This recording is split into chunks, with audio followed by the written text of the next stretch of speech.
امریکہ کا وتیرہ ایک تیر سے دو شکار، مگر اس دفعہ ناکامی اس کا مقدر۔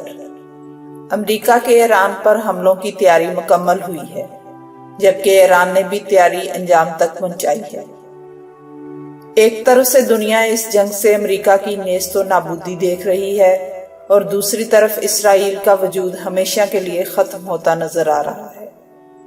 یہ جنگ غزوہ خیبر سے مماثلت رکھتی ہے۔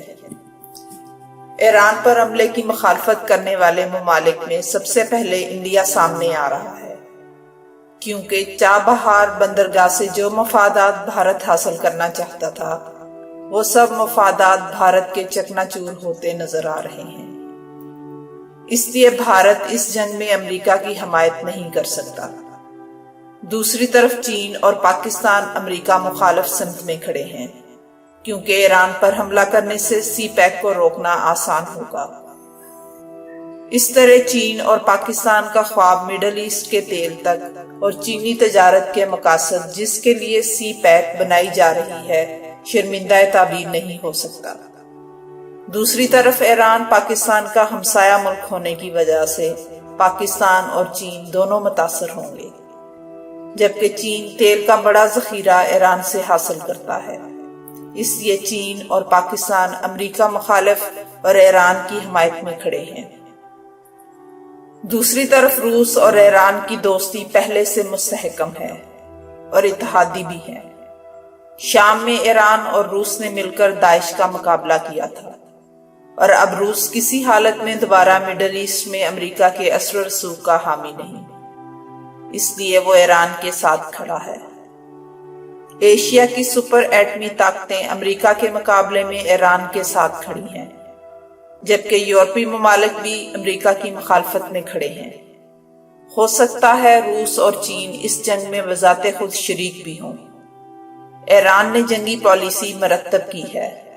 امریکہ کے پہلے حملے کے جواب میں حزب اللہ اور شامی افواج کے ذریعے 1000 بیلسٹک میزائلوں سے چاروں طرف اسرائیلی ایٹمی تنصیبات کو نشانہ بنانا ہے، جس سے اسرائیل کا نقشہ دنیا کے نقشے سے ہی ختم ہو سکتا ہے۔ دوسری طرف عراق اور یمن کے ذریعے سعودی عرب پر تیز ترین میزائل حملوں سے اسے جنگ میں مصروف رکھنا ہے۔ تیسری پالیسی یہ ہے کہ آبنائے ہرمز، جو کہ ایران کی سمندری حدود سے گزرتا ہے، یورپ اور امریکہ کو تیل کی سپلائی بند کر دینا ہے، جس سے یورپ اور امریکہ میں تیل کی قیمتیں آسمان سے باتیں کرنا شروع کر دیں گی۔ چوتھی پالیسی یہ ہے کہ ایران میں حکومت مذہبی لیڈرز کی ہے۔ اگر ایرانی سپریم لیڈر آیت اللہ خامنائی فتویٰ دے دیں تو پوری دنیا سے امریکہ کو بڑا ری ایکشن آ سکتا ہے، حتیٰ کہ امریکہ کے اندر خود اندرونی سیکورٹی حالات پر بھی قابو پانا مشکل ہو جائے گا، اور یہ جنگ امریکہ نے تنہا ہی لڑنی ہوگی اور نہایت مشکل ثابت ہوگی، جبکہ ایران کے پاس ایسے ہتھیار ضرور پائے جاتے ہیں جن سے امریکی جنگی بیڑے کو تباہ کیا جا سکتا ہے۔ پھر اس جنگ میں چین اور روس بھی میدان میں آ سکتے ہیں، جس سے امریکہ کو سوائے پیچھے ہٹنے کے کوئی چارہ نہیں ہوگا۔ جنگ عظیم سوم ہو سکتی ہے، اس لیے ڈونلڈ ٹرمپ امریکہ کو ایسی جنگ میں دھکیل رہا ہے جس سے امریکہ نہ صرف سپر پاور سے نیچے گر سکتا ہے، بلکہ امریکی معیشت ہمیشہ کے لیے تباہ و برباد ہو سکتی ہے۔ ایرانی فوج خلیج میں تعینات امریکی جنگی جہازوں کو آسانی کے ساتھ نشانہ بنا سکتی ہے۔ دوسری طرف واشنگٹن حکومت نے کہا ہے کہ ایران پر عائد کردہ امریکی پابندیوں کی خلاف ورزیوں کو سنجیدہ لیا جائے گا، اور ایسی کسی بھی پیش رفت کا مؤثر جواب دیا جائے گا جو ان کی خلاف ورزیوں کا موجب ہوں گی۔ امریکی محکمہ خارجہ کے ترجمان نے یہ بات اس سوال کے جواب میں کہی جس میں ایک چینی بندرگاہ پر ایرانی آئل ٹینکر کی موجودگی سے متعلق کہا گیا تھا کہ ایک تیل بردار جہاز 130,000 ٹن ایرانی تیل لے کر چینی شہر پہنچا تھا۔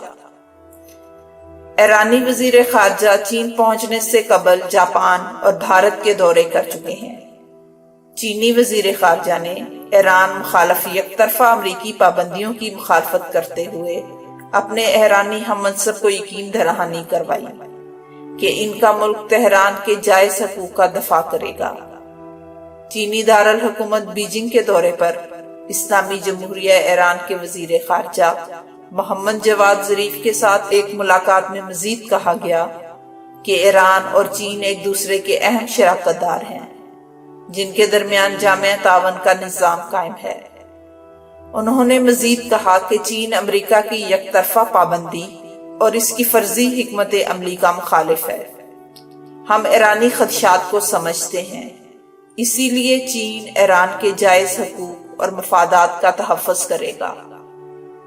انہوں نے مزید کہا کہ ایران جوہری معاہدے سے عالمی برادری اور اقوام متحدہ کی ساکھ میں اضافہ ہوا ہے، تاہم آج یہ معاہدہ جن مسائل کا شکار ہے وہ یک طرفہ سوچ اور انفرادیت اقدامات کی بنیاد پر ہیں۔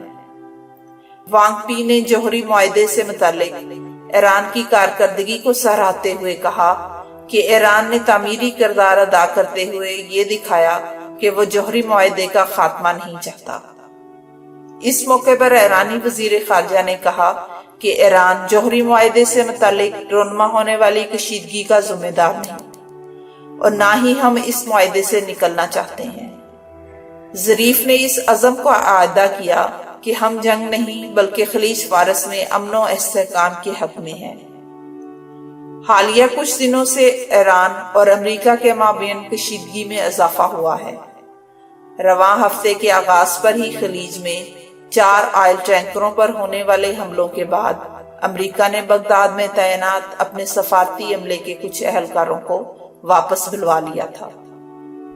کئی ناقدین کا کہنا ہے کہ امریکی صدر ڈونلڈ ٹرمپ کے اقتدار میں آنے کے بعد سے امریکہ اور ایران کے مابین پائے جانے والے تناؤ میں واضح اضافہ ہوا ہے اور یہ صورتحال کسی مسلح تنازع کی شکل بھی اختیار کر سکتی ہے۔ اس کشیدگی میں ایرانی انقلابی گارڈ سے متعلق پارلیمانی امور کے نائب محمد صالح نے کہا ہے کہ کم فاصلے تک مار کرنے والے ایرانی میزائل خلیج فارس میں امریکی جنگی جہازوں کو بآسانی نشانہ بنا سکتے ہیں۔ انہوں نے کہا کہ امریکہ ایک نئی جنگ کے اخراجات برداشت نہیں کر سکتا۔